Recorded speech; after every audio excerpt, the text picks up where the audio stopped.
بسم اللہ الرحمن الرحیم۔ ہسٹری آف یوسفزئی کے پارٹ 4 میں خوش آمدید۔ ناظرین، اگر آپ نے ابھی تک میرے یوٹیوب چینل کو سبسکرائب نہیں کیا تو پلیز سبسکرائب کریں تاکہ آپ ہر آنے والے ویڈیو سے باخبر رہیں۔ ناظرین، دلزاقوں کے جانے کے بعد یہ سارے علاقے یوسفزیوں کے کنٹرول میں آئے۔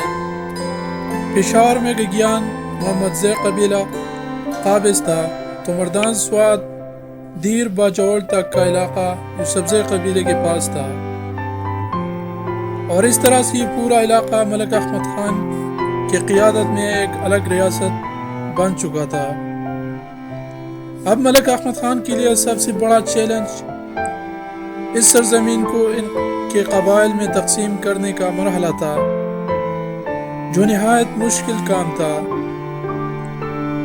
کیونکہ اس وقت نہ تو پٹوار تھا نہ کسی کے پاس اتنی تعلیم تھی کہ سارا کام سر انجام دیتا۔ لیکن حقیقت یہ ہے کہ جو کوئی قوم کسی کام کرنے کا عزم کر لیتی ہے تو قدرت خود بخود اس کی امداد میں سہولتیں پیدا کر دیتی ہے۔ چنانچہ ملک احمد خان کو اس سلسلے میں کسی خاص وقت کا سامنا نہ کرنا پڑا، بلکہ اسے اپنے گھر میں ایک ایسا شخص مل گیا جس نے اس سارے کام کو احسن طریقے سے سر انجام دینے کا بوجھ اپنے ذمہ لیا۔ اس عظیم ہستی کا نام تھا شیخ ملی، جس کو آج بھی یوسفزئی قبیلے میں عزت و احترام سے یاد کیا جاتا ہے۔ ناظرین، شیخ ملی بچپن سے ہی ملک احمد خان کا خاص دوست تھا، اور ہر مشکل حالات میں وہ ملک احمد خان کے شانہ بشانہ رہا۔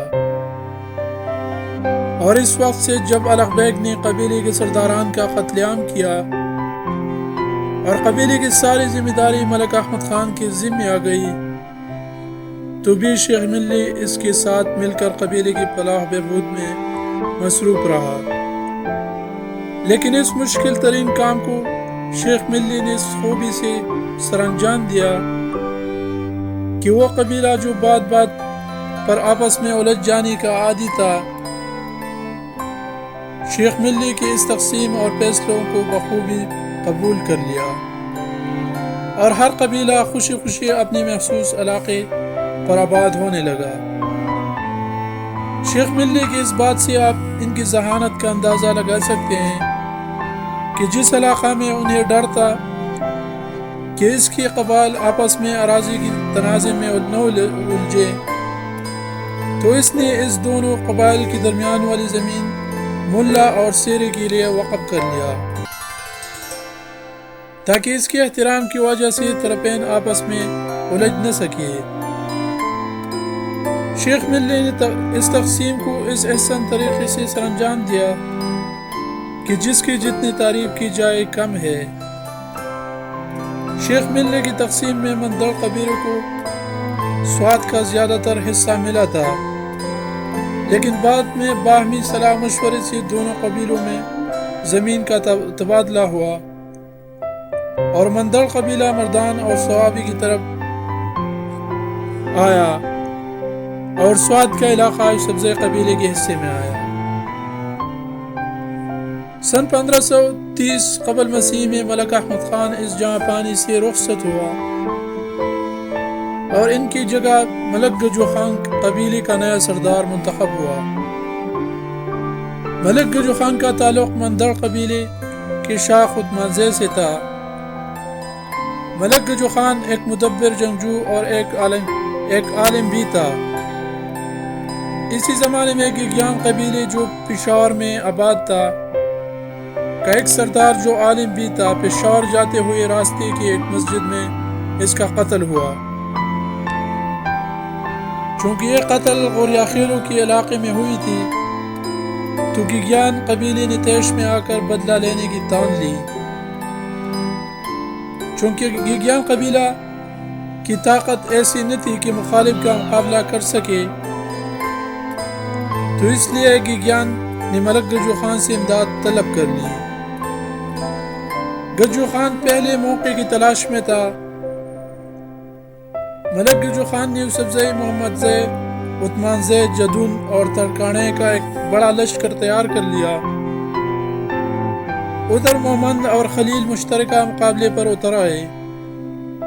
مورخوں کے مطابق یہ جنگ 1550 میں غالباً ہوئی تھی۔ یہ جنگ موجودہ پل عالم جو پشاور اور چارسدہ روڈ پر واقع ہے میں ایک شدید لڑائی ہوئی اور میدان ملک گجو خان کے ہاتھ میں آیا اور محمد اور خلیل شکست کھا کر بھاگ گئے۔ لیکن ناظرین، اس جنگ کی قابل ذکر واقعہ یہ ہے کہ جب دونوں لشکر جمع ہوئی تو ان کے درمیان میں دریا تھا اور یاخیل محمد اور خلیل دریا کے اس پار تھے۔ کہا جاتا ہے کہ ملک گجو خان جنگی فنون کا ماہر تھا۔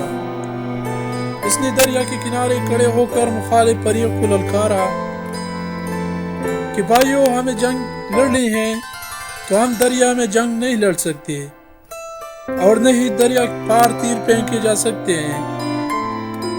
اس طرح خون سے دریا سرخ ہو گیا تو ہماری بہنیں اس سے پانی نہیں حاصل کر سکیں گی۔